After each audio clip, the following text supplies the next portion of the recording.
recruiting seeming to pick up with the 2021 class. I won't get into too much, but there's a lot of 4- and 5-star prospects that they're either leading in crystal balls with, or they're very much in the hunt for.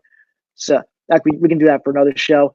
But I guess since I'm on the topic of recruiting, they did get a big commitment in Theo Johnson this week, 4-star tight end out of Windsor, Ontario. So the Canadian pipeline remains very strong. So we're hoping that kind of momentum carries forward into the 2021 class.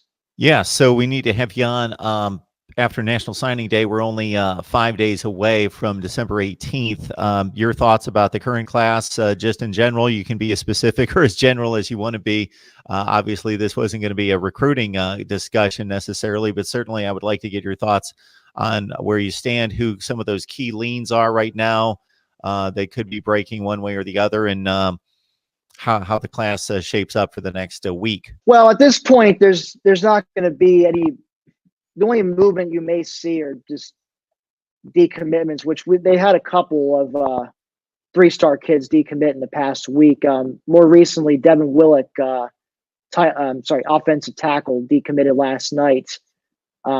He had dealt with an injury his senior year of high school. It was like a pretty devastating one, and he's a kid who, perhaps with the proper development and coach, he could eventually become a contributor down the road. But he was more of a project type of guy. And then the other guy, Elijah Gaines, 3-star safety out of Virginia, he decommitted last week. So they're going to finish with 27 commitments signing next Wednesday, and I don't expect anything changing between now and then. I don't know if they're going to have room necessarily, but there's always a possibility maybe they sign a kid in February. But it seems like, and we can get into this more, but there's more kid players that are ending up staying for one more year as opposed to leaving for the NFL draft, and that's creating a bit of a scholarship numbers issue.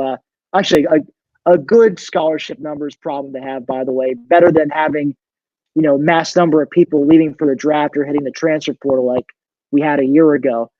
So they're going to have to figure that out. But at this point, I think the class that gets inked on next Wednesday that's going to be the class. I have a hard time seeing anyone getting signed for the February period. As far as and I'll get into this. I'll get into this more when we do a recruiting show next week. But that's my general thoughts. It's obviously the blue chip ratio is down from the previous couple of years, significantly down. But it certainly doesn't lack for quality guys, though. I mean, Theo Johnson's one guy I've mentioned. Not other folks like Curtis Jacobs, who he's the highest rated kid in the class. He's borderline 5-star kid at linebacker, and he's a kid who's expected to play immediately when he gets into Happy Valley next year.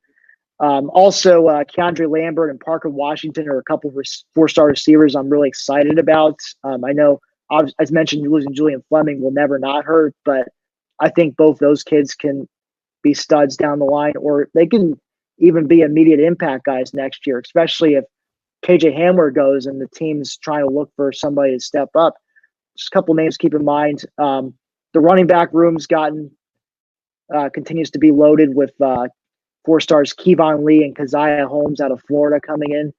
So those are some of the names. I'll get more into it next week. But despite not being as loaded with blue chippers as the previous couple of classes were, I'm still excited to see what these kids do down the line. Of course, the double-edged sword, Tim, to recruiting on the front end is that the back end, that juniors leave early for the NFL draft. And Penn State certainly bringing in the talent that they have over the past 5 years has been hit pretty hard. And that could, again, be the case coming up in the 2020 NFL draft. And we're still kind of waiting word on a number of guys. Yeah. So just to recap so far, all the players who have come out and said they're either staying or going. So thus far, Yetur Gross-Matos is the only one who's said he's definitely going to the draft. He released a statement on Twitter. And also, though, a big win for the offensive line. Both Michael Mennett and Will Fries, who are currently seniors of junior eligibility, so they can come back for one more year. They both said they're going to forego the draft this year and come back and play their final season. So that means Steven Gonzalez is the only starter who'll be gone after this year due to graduation. And we're waiting to hear back. Lamont Wade, everything I've heard, it sounds that he's, and just some people point out posts he's made on his Instagram. He's basically talking as if he's coming back, which, is good. I think, one more year would do him well, I think, to help him increase his draft stock and the likelihood of being drafted. And KJ Hamler is the big fish we're still waiting to hear back from either way.